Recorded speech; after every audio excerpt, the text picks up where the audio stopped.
లేదండి, నాకు నాకు డిగ్రీ ఫస్ట్ ఇయర్ లోనే మ్యారేజ్ అయిపోయింది. ఇంటర్మీడియట్ వరకు గర్ల్స్ కాలేజ్ లో చదువుకున్నాను. నేను శ్రీ చైతన్య తర్వాత డిగ్రీ ఫస్ట్ ఇయర్ లోనే నాకు మ్యారేజ్. ఎప్పుడు లేదు ఎవరో ప్రపోజ్ చేయడం కానీ అలాంటి సిచ్యువేషన్ ఎప్పుడు ఇవన్నీ ఎందుకట చూసారా? ఆయన దగ్గరికి వచ్చేసరికల్లా చెప్పండి చెప్పండి అన్న. మీరు అడగండి, తెలుసు అడగండి, కూడా, మీరు అడగండి.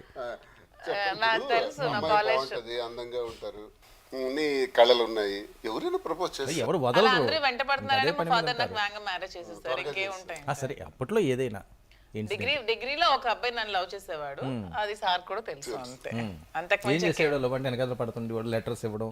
ఆ టైంలో ఎలా ఉండేది? వర్మ గారు ఇరికించు అన్నాడు. కాదు, నిజంగా ఇరికించడం కాదు, వాస్తవాలు తెలియదు. ఏముంటదండి అప్పట్లో మా ఏజ్ ఎంత, జస్ట్ అప్పుడు 17, ఇంటర్మీడియట్ అయ్యి అలా రావడం ఫస్ట్ ఇయర్ లో. అప్పుడు ఒక అబ్బాయి లవ్ చేసేవాడు, అంతే. మేము కూడా అబ్బాయిని ఇష్టపడ్డాను, మ్యారేజ్ చేసుకుందాం అనుకుంటే ఇంట్లో యాక్సెప్ట్ చేశారు. ఇంట్లో ఇంటర్ క్యాస్ట్ అని చెప్పి ఇంట్లో పెళ్లి ఒప్పుకోలేదు, ఒప్పుకోకుండా ఇంకొక మ్యారేజ్ చేస్తారు అంతే. పర్సనల్ గా షేర్ చేసుకోవడం ఏమన్నా సందర్భం, సిచ్యువేషన్ ఏమైనా ఉందా? ఎప్పుడు షేర్ చేసుకునే వాళ్ళు ఇంట్లో ఏమైనా ఉంటే కొన్ని అంటే నేను కొంచెం పాలిటిక్స్ లో యాక్టివ్ గా ఉండేటప్పుడు అతను దగ్గరగా ఉండి అతనికి హెల్ప్ చేస్తున్నప్పుడు కొన్ని ఏమైనా ఇబ్బందులు ఉన్నప్పుడు షేర్ చేసుకునే వాళ్ళు. ఈ రోజు భోజనం చేయలేదు, ఎందుకు చేయాలంటే పనులు పెట్టారు, సరిగ్గా ఉండలేదు, ఇలాంటివి. ఇలాగా ఎందుకు అలా పనులు ఏంటి ఏంది మరి ఇంట్లో మీకు ఏర్పాట్లు ఉండవా అని ఇలా అనుకోవటం, ఇలా సరదాగా. నా దగ్గర ఉన్న వాళ్ళందరికీ తెలుస్తుంది, సార్ ఈ రోజు భోజనం చేయలేదు అని ఎవడో కూడా చెప్తాడు, సార్ ఈరోజు త్వరగా వచ్చేసారని చెప్తారు, ఈరోజు ఇంట్లో డిస్కషన్ అయిందని చెప్తారు, బయటికి అన్నీ తెలుస్తుంటాయి మాకు. మీరు ఎప్పుడు శ్రీనివాస్ గారు ఇంట్లోకి ఎంటర్ అయ్యారండి? ఏ సందర్భం అది, ఏ సిచ్యువేషన్? ఇంకా నేనే వండి పెట్టాలి, నేను దగ్గరుండి చూసుకోవాలి అని మీరు ఫిక్స్ అయిపోయిన సందర్భం? శ్రీనివాస్ గారు ఇంట్లోకి నేను ఎప్పుడు ఎంటర్ అవ్వలేదండి. శ్రీనివాస్ గారు వాణితో విభేదాలు వచ్చి వాణి శ్రీనివాస్ గారు వద్దనుకుని డైవర్స్ కావాలని శ్రీనివాస్ గారిని వదిలేసి ఆమె వేరే లైఫ్ లీడ్ చేస్తున్నప్పుడు, శ్రీనివాస్ గారు ఒంటరిగా ఉన్నప్పుడు కొద్ది రోజు వాళ్ళ మదర్ దగ్గర ఉన్నారు. వాళ్ళ మదర్ దగ్గర ఉన్నప్పుడు నేను అతని బాగోగులని చూసుకునేదాన్ని. చూసుకున్నాక చూసుకోవడం మీన్స్ ఏంటంటే కలిసి ఉండేవారా? దూరంగా అతను పలాసాలో ఉండేవాళ్ళు, నేను డక్కల్లో ఉండేదాన్ని. సో అప్పుడు ఇద్దరు ఇంకా ఒంటరిగా ఉండేటప్పుడు ఇంక ఇద్దరు ఇలాంటి జీవితాలు వద్దు, ఎవరి వల్ల అయితే మనం ఇలా నిందలు పడి ఇలా బతుకుతున్నామో ఇద్దరు ఇంక కలిసి ఉందాం నిర్ణయించుకుని మా ఇద్దరం ఒకే ఇల్లు కట్టుకుని గృహప్రవేశం చేసుకొని, ఏ ఇల్లు అయితే వివాదాలకి కారణమైందో మీరు అందరూ మీడియాలో చూసారో ఆ ఇంట్లో మా ఇద్దరం కలిసి ఇల్లు కట్టుకున్నాం. మా ఇద్దరమే స్టోన్ వేసాము, మా ఇద్దరమే ముహూర్తాలు పెట్టుకోవడం, స్టోన్ కలిసి వేయడం, గృహప్రవేశం కలిసి చేసుకున్నాము. మేము గృహప్రవేశం కలిసి చేసుకున్నాము, కలిసి ఆ ఇంట్లో లైఫ్ సాగిస్తున్నాము. ఆ విషయం వానికి తెలుసు, ఆమె ముందు నుంచి వద్దనుకుని డైవర్స్ కావాలని కోరుకుని అన్ని అయ్యి ఎలక్షన్స్ అయిపోయాక శ్రీనివాస్ గారు ఓడిపోయాక ఇంకా శ్రీనివాస్ గారిని ఎలాగానే సాధించాలనే ఆలోచనతో, రాజకీయంగా పతనం చేయాలనే ఆలోచనతో కొంతమంది మా వైసీపీలో ఉన్న నాయకులతో ఇంకా టీడీపీలో ఉన్న నాయకులతో కలిసి శ్రీనివాస్ గారిని ఎలాగైనా ఇచ్చేయాలనే ఆలోచనతో ఆమె ఇంటి దగ్గరికి వచ్చి అంటు వేసింది.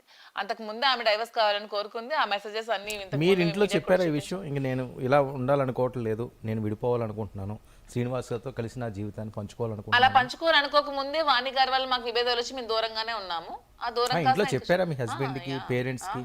పేరెంట్స్ వాళ్ళు యాక్సెప్ట్ చేశారండి? పేరెంట్స్ కొద్ది రోజులు అంటే మేబీ పేరెంట్స్ కూడా అన్ని చూస్తున్నారు కాబట్టి దే ఆల్సో యాక్సెప్టెడ్. ఎందుకంటే దే నో ద ట్రూత్, ఏం జరుగుతుంది ఏంటి అనేది, వాణి ఏం చేసింది అనేది అందరికీ తెలుసు.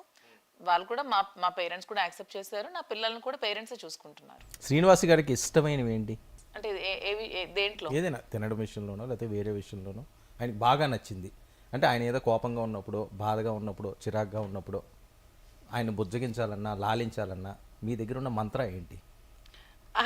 బతిమాలడం ఇష్టం అతనికి. ఎలా బతిమాలతారు సార్? బతిమాలను ఎలా బతిమాలతారు? బతిమాలడం అంటే మాటలతోట, చేతలతోట?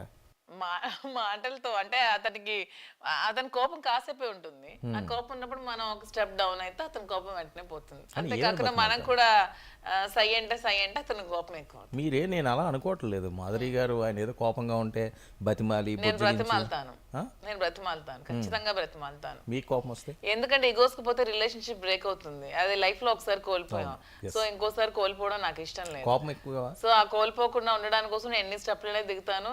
నేను అతను కాలు పట్టుకోవడానికి రెడీగా ఉంటాను, కానీ బంధాన్ని మాత్రం విడదీసుకోవాలని ఆలోచన